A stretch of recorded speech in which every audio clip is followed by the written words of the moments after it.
I personally knew her husband. He was a wonderful man. And I had the pleasure of meeting Mrs. O'Neill over the years. And she's a member of the board of directors here. And she's kind enough to speak to us this afternoon. So.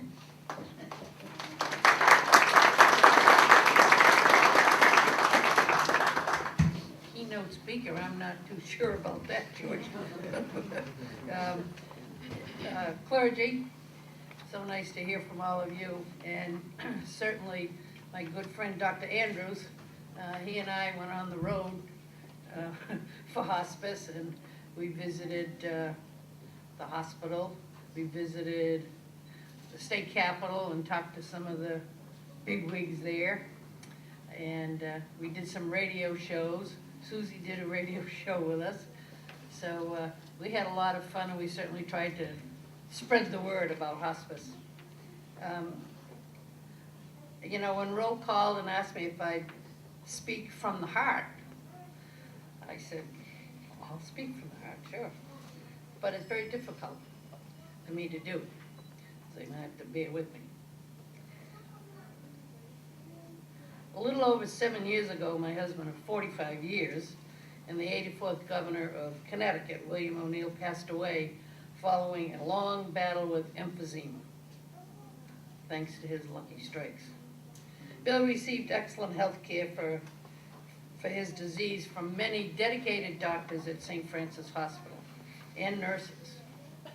These healthcare practitioners helped extend Bill's retirement years through aggressive treatment with medications, pulmonary rehab, and supplemental oxygen. Supplemental was 24 hours a day. Despite these heroic medical efforts, Bill's disease worsened over time, which eventually led a very dear friend of ours, Dave McQuaid, and me to consult with hospice personnel for end-of-life care. They were simply fabulous. So many times throughout the years, Bill had gone to St. Francis by ambulance, and often he'd say to me, one of these times I won't come home, Nikki. I told him, you'll always come home. So at the end, I brought him home. He hadn't spoken or opened his eyes for 7 days, and I asked him when he got all settled in bed, do you know where you are? He opened his eyes and spoke and said, I'm home. And those were the last words he ever spoke. Very shortly after that, within hours, hospice arrived at our home and took charge. And you all know what a blessing that was. The angels had arrived, and they immediately took care of all Bill's needs and made sure he was comfortable 24 hours a day. As you also know, they are the heart of this institution, these specially trained medical professionals equipped to manage terminally ill patients, together with the clergy, the social workers, and volunteer aides that provide compassionate care for thousands of grieving families like ours.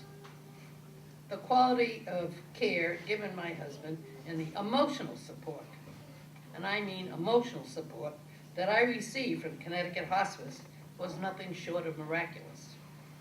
Bill and I have no family, so they became our family.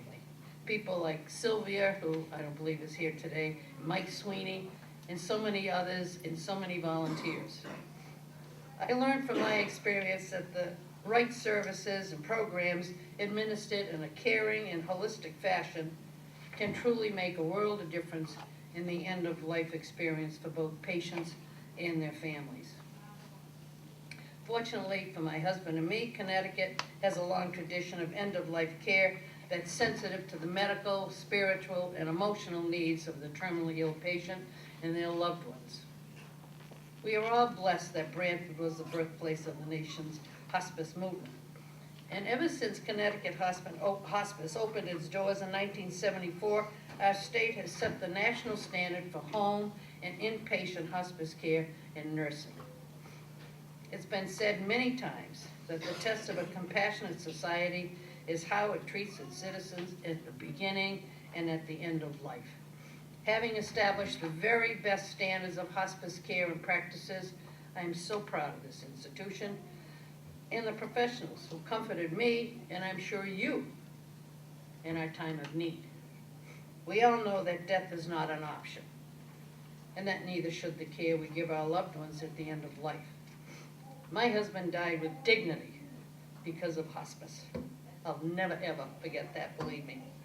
So let's all hope and pray that this remarkable institution, for many years to come, continues to provide care to patients and families as our loved ones find the distant hills to comfort and peace.